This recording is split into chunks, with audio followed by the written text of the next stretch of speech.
जय सनातन धर्म की। प्रिय सनातनियों, आप सभी का स्वागत है हमारे इस कार्यक्रम में। सनातनियों, ये खेल नहीं आसान, आग का दरिया है और डूब कर जाना है। ये बात यदि मैं आप लोगों के सामने रख रहा हूं तो ये कोई साधारण बात तो नहीं है। हम इंसानों को अपनी ताकत पर बहुत भरोसा होता है, अहंकार होता है। किसी को अपने राजनीतिक रसूल पर भरोसा होता है, अहंकार होता है। किसी को अपनी शारीरिक क्षमताओं पर अहंकार होता है, किसी को पैसे का अहंकार होता है, किसी को भक्ति का अहंकार होता है, किसी को ज्ञान का अहंकार होता है। यानी जिसके पास अगर कुछ भी आ जाए उसे उस चीज का अहंकार जरूर हो जाता है। और यहीं से एक प्रक्रिया ऐसी शुरू होती है कि ईश्वरीय खेल ऐसा आरंभ होता है कि एक आग का दरिया होता है और सबको उसमें डूबकर जाना होता है। तो आपका अहंकार, आपकी योग्यताएं, आपका अभिमान, आपकी ताकत, आपका पैसा, आपका राजनीतिक रसूल, हर चीज यहां पर धराशायी हो जाती है। क्यों होती है, किस लिए होती है, इस बात को समझ लीजिए। क्योंकि मैं आपके सामने कोई फिलॉसफी नहीं रख रहा, सनातन के प्रमाण रख रहा हूं।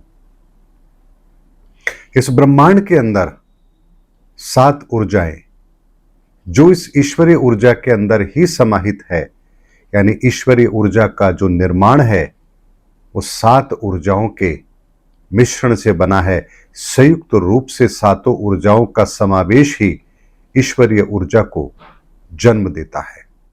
अब ऐसे में 7 ऊर्जाओं का संसार बड़ा विचित्र भी है, लेकिन इसमें जो पहली ऊर्जा है, जो ईश्वरीय ऊर्जा भी कहलाती है, और उसी में से बाकी की 6 ऊर्जाएं भी विभक्त होती हैं, अलग होती हैं, उनका भी अपना एक अलग रूप स्वरूप प्रकट होता है। लेकिन पहली ऊर्जा, उसका महत्व, उसकी ताकत कभी कम नहीं होती। वो अग्नि है, वो ऊष्मा है, वो रोशनी है, उसका विस्तार बहुत बड़ा है। ऐसे में आपने बाकी सारी ऊर्जाओं के दूषित होने के बारे में सुना होगा। जैसे आपने सुना होगा जल दूषित हो सकता है, धरती दूषित हो सकती है, आपका पर्यावरण दूषित हो सकता है, आपकी वायु दूषित हो सकती है, आपका मन दूषित हो सकता है, आपके विचार दूषित हो सकते हैं, आपका धन दूषित हो सकता है। लेकिन आपने कभी भी अग्नि को दूषित नहीं सुना होगा कि अग्नि दूषित होती है, क्योंकि अग्नि ब्रह्मांड का पहला तत्व है। वो ईश्वरीय ऊर्जा ही है, वो प्रकाश ही है, इसीलिए ये कभी दूषित नहीं होती है। और इसीलिए ईश्वर जब अपने संपर्क में किसी को भी लेकर आते हैं तो सबसे पहले अपनी उस ईश्वरीय ऊर्जा के अधीन उसके समस्त विकारों को ही भस्म कर देते हैं।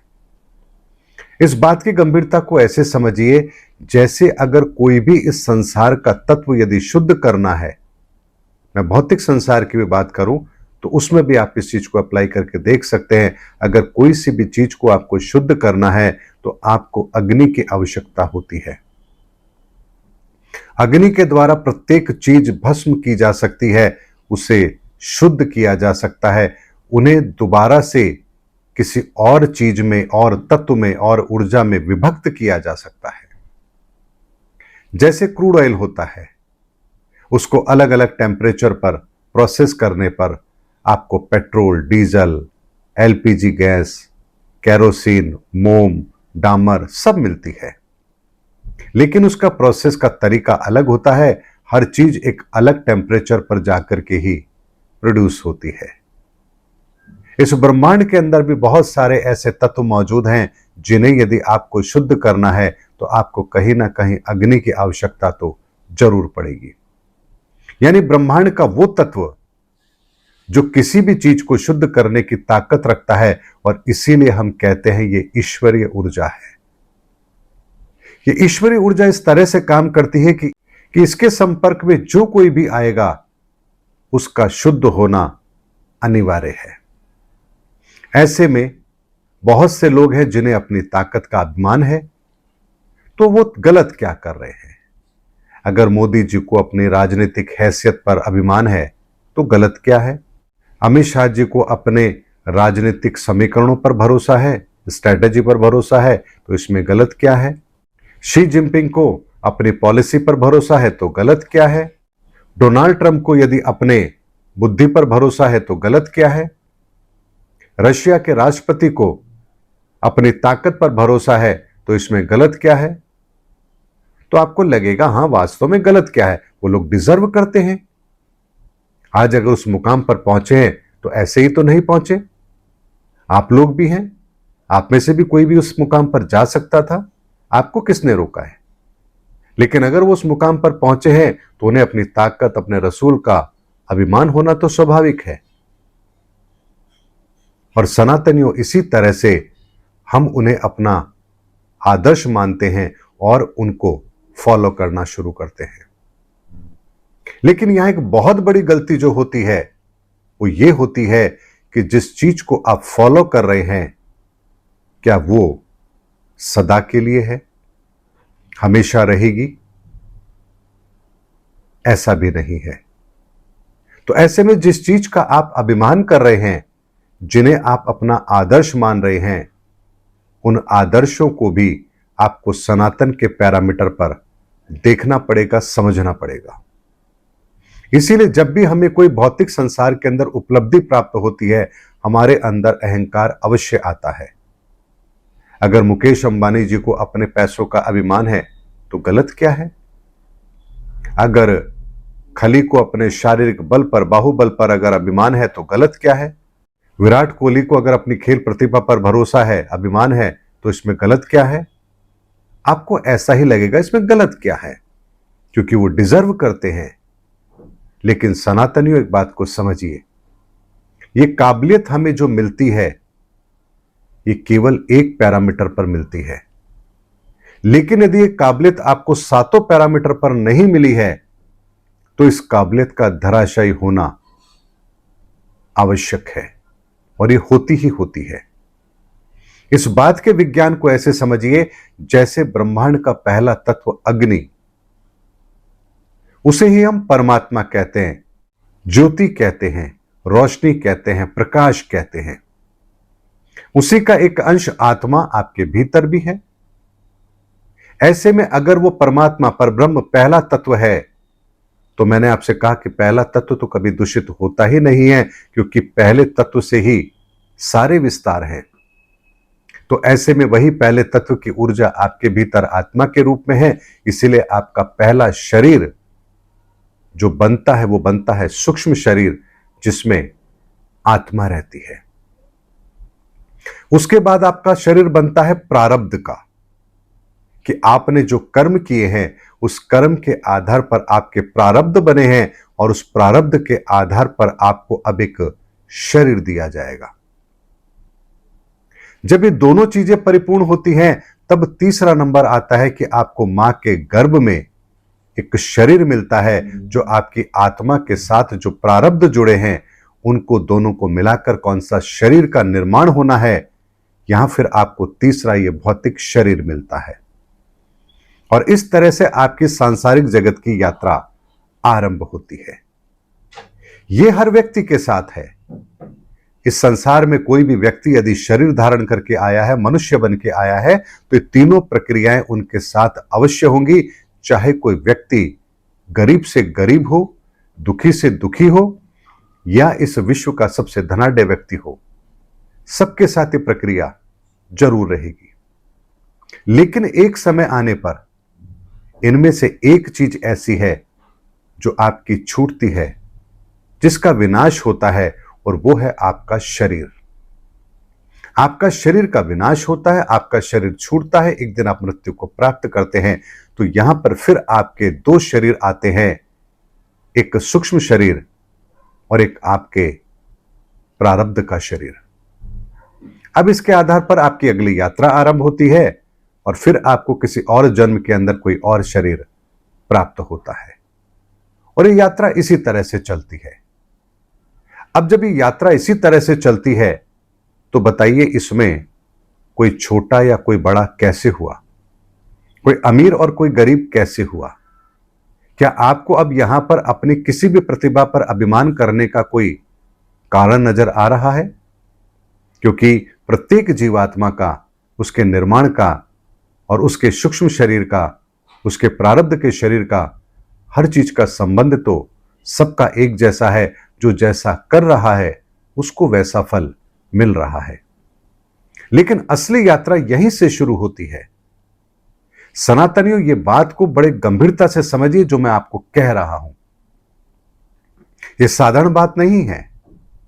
क्यों हमारे जीवन के अंदर ऐसी परिस्थितियों का निर्माण होता है जहां हमारा अहंकार चकनाचूर होता है, जहां हमारी सारी उपलब्धियां धराशायी होती हैं, जहां हम एक समय पर आकर के विवश होते हैं ईश्वर की सत्ता को मानने के लिए। उस रहस्य को समझिए, आपको ये खेल पूरी तरह समझ आएगा और तब आप इस आग के दरिये में जब डूब कर निकलेंगे तो सुरक्षित निकलेंगे।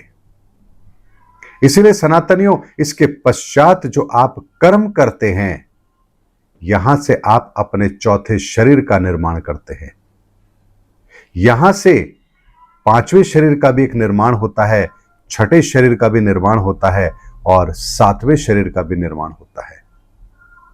और इस शरीर के निर्माण के लिए आपको जो ऊर्जा चाहिए वो आपके भीतर ही मौजूद है, जो आपके ऊर्जा चक्रों के अंदर विद्यमान है।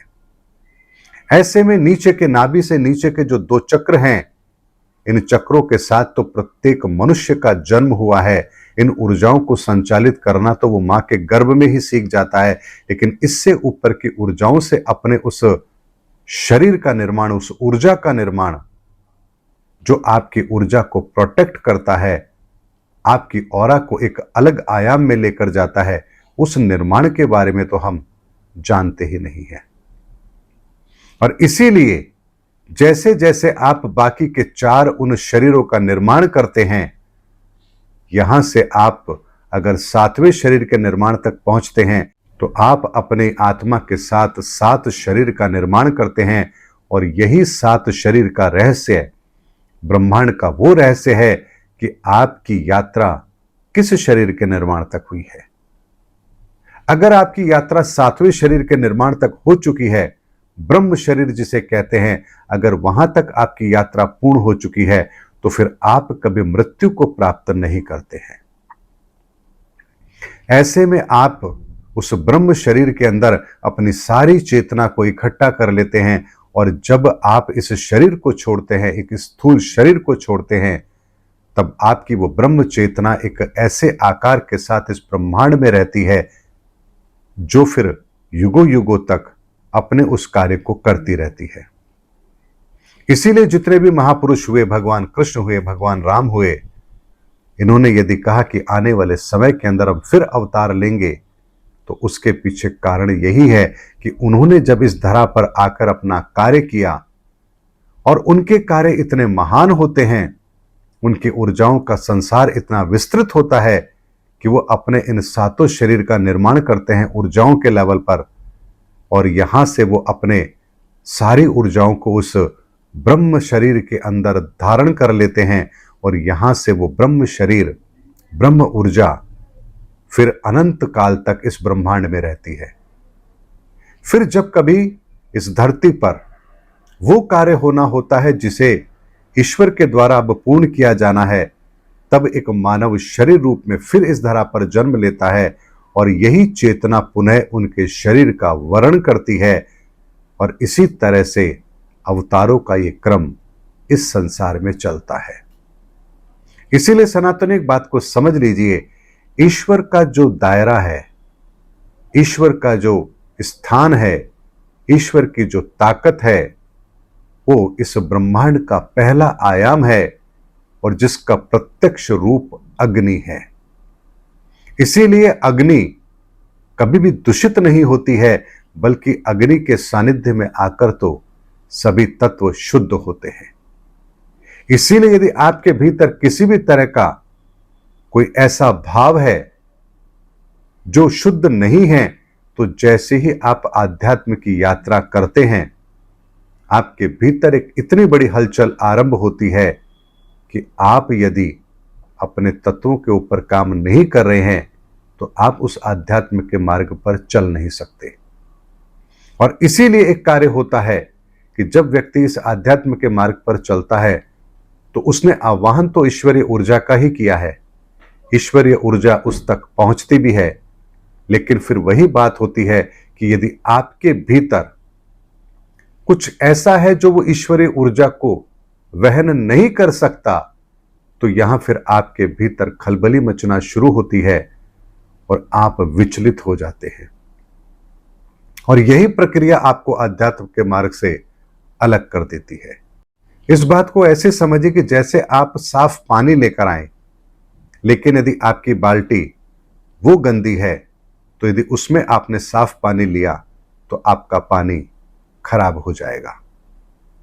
इसी तरीके से आप इस संसार के अंदर बाकी जितने भी कर्म करते हैं और उन कर्मों को करते समय यदि आपके तत्व दूषित हैं, तो आप फिर उन ऊर्जाओं को संग्रहित करते हैं जो दूषित होती है। ऐसे में जब आप आध्यात्म के मार्ग पर चलते हैं तो आपको यह पता ही नहीं होता है कि आपकी ऊर्जाओं का संसार आखिर किस तरह का है। और यहां जब आप आगे बढ़ते हैं तो फिर आपके भीतर के विकारों में हलचल पैदा होती है, क्योंकि वो कहते हैं कि अब तक तो तुम हमारे सहारे थे, अब तुमने ये किसका सहारा ले लिया। तो यहां से आपके विकार आपको फिर परेशान करने लगते हैं और अंततः आप आध्यात्म का मार्ग छोड़ देते हैं। इसीलिए इस आध्यात्म के मार्ग पर चलते हुए आपको यह बात तो समझनी पड़ेगी कि यदि इस आध्यात्म के मार्ग के सफर को आपको पूरा करना है, आपका ये जो जीवन है इसे आपको परिपूर्ण करना है, तो एक समय ऐसा जरूर आएगा जब ईश्वर अपना खेल खेलते हैं और उस खेल में प्रत्येक जीवात्मा को डूब कर जाना होता है और वो दरिया आग का होता है। इसीलिए उस आग के दरिये से केवल वही निकल कर जा पाएगा जो शुद्ध होगा। और इसीलिए ईश्वर को कभी भी इस बात की चिंता होती ही नहीं है कि हम धरती पर कितना बड़ा विनाश कर बैठे हैं, क्योंकि उनके लिए इस दरिये से गुजारना हमें कोई बड़ा कार्य है नहीं। और हम जब उस दरिये से निकलेंगे, उस आग के दरिये को पार करेंगे, तो जो शुद्ध होगा वही उसे पार कर पाएगा और बाकी सबका तो क्या होगा ये आपको पता है। इसीलिए सनातनियों, ईश्वर का जो तत्व है वो प्रकाश इसीलिए है क्योंकि वो प्रकाश कभी दूषित नहीं होता। वो अग्नि इसीलिए है क्योंकि वो कभी दूषित नहीं होती। और वो ईश्वरीय तत्व इसलिए है क्योंकि उसके सानिध्य में आकर के प्रत्येक चीज को शुद्ध होना होता है, कोई अग्नि को दूषित नहीं कर सकता। इसीलिए इस रहस्य को समझिए और इस बात की गंभीरता को समझिए कि आज तक जिन्होंने भी अपनी बाहुबल पर, धन पर, अपने दिमाग पर, अपने विचारों पर, अपने ज्ञान पर, अपनी बुद्धि पर, अपने शारीरिक सामर्थ्य पर अहंकार किया है, उन सब का हर्ष क्यों खराब होता है? क्योंकि उन्हें यह नहीं पता कि जब ईश्वर अपने उस दरिये से आपको गुजारेगा तो आप एक पल के लिए भी वहां टिक नहीं पाएंगे।